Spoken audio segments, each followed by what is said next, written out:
நாகம் என்பதும் நரகம் என்பதும் எதிர்ப்பதங்கள் என்று தெரிந்த விஷயம்.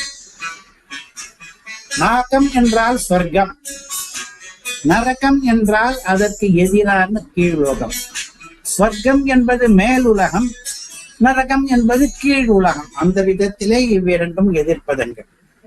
இன்னொரு விதமாக பார்த்தாலும் சொர்க்கம் என்பது இன்பம் பெறுகிற உலகம், நரகம் என்பது நரகவாசிகளுக்கெல்லாம் துன்பம் ஏற்படும்படியான உலகம். ஒன்று இன்பத்துக்காக ஏற்பட்ட லோகம், இன்னொன்று துன்பத்துக்காக ஏற்பட்ட லோகம். இந்த விதத்திலேயும் நாகம் என்பதும் நரகம் என்பதும் எதிர்ப்பதங்கள். இந்த ஸ்லோகத்திலே 4ஆம் வரி எப்படி இருக்கிறது? நாகோன்மாதாய கச்சன் நரகமபி. நாகத்தை உன்மதிப்பதற்காக போகிறவர், துவம்சம் பண்ண போகிறவர், நரகம் அபி மே, என்னுடைய நரகத்தையும் அதே மாதிரி ஒழிக்கட்டும் என்று ஒரு வேண்டுகோள் பண்ணுகிறார். அதனாலே ஒரு வேடிக்கையான பொருத்தம் இதில் இருக்கிறது. எந்த பொருத்தம் என்றால், இவர் இப்பொழுது பண்ணுகிற காரியத்தையும் தனக்கு அவர் பண்ண வேண்டும் என்று வேண்டுகோளையும் ஒப்பிட்டு பார்த்தால் ஒரு பொருத்தம் இருக்கிறது. இப்பொழுது ஸ்வர்க்கத்தை துவம்சம் பண்ணுவதற்காக போய்கொண்டிருக்கிறார்.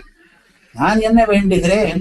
என்னுடைய நரகத்தையும் துவம்சம் அபி என்பதில் இருக்கிறது அந்த சுவாரஸ்யம். நரகம் அபிமே, என்னுடைய நரகத்தையும் சேர்த்து துவம்சம் பண்ணட்டுமே. ஸ்வர்க்கத்தை துவம்சம் பண்ணுகிற சக்தி உள்ளவனாலே தானே நரகத்தையும் துவம்சம் பண்ண முடியும். என்னுடைய நரகம், எனக்கு பாவியான இனி ஏற்பட போகிற நரக துன்பம் இருக்கிறது, அதை துவம்சம் பண்ண வேண்டும் என்று நான் பிரார்த்திக்கிறேன். அதை கருடனிடம்தானே பிரார்த்திக்க வேண்டும். எவன் பரலோகத்துக்கு சென்று துவம்சம் பண்ண சக்தி வைத்திருக்கிறானோ அவன் மேலுலகத்தை துவம்சம் பண்ணுவது போலே கீழுலகத்தையும் துவம்சம் பண்ணலாமே. அதனால எனக்கு நரகம் ஏற்படாதபடி அந்த அளவுக்காவது துவம்சம் பண்ணட்டுமே என்ற பிரார்த்தனையை வைக்கிறார். இதிலேயே ஒரு வேடிக்கை வந்துவிட்டது. அடுத்ததாக 2வது வேடிக்கை பதத்திலே இருக்கிறது. நாகம் என்று ஒரு பதம் சம்ஸ்கிருதத்திலே, பாம்புகளுக்கு நாகங்கள் என்று பெயர். தமிழிலேயும் அதை சொல்லிக் கொண்டிருக்கிறோம், பாம்புகளை நாகங்கள் என்று. நாகம் என்று ஒரு பதம் இருக்கிறது சம்ஸ்கிருதத்திலே, அதற்கு ஸ்வர்க்கம் என்று பெயர். தமிழில் பார்த்தோமானால் நாகம் என்பதையும் நாகம் என்பதையும் ஒரே மாதிரி தான் எழுதுகிறோம், ஒரே மாதிரி தான் வாசிக்கிறோம் நாகம் என்று. நாகம் என்று தமிழிலே வாசிக்கும் பொழுது அந்த உச்சாரணத்தை சரியாக பண்ணுவது கிடையாது.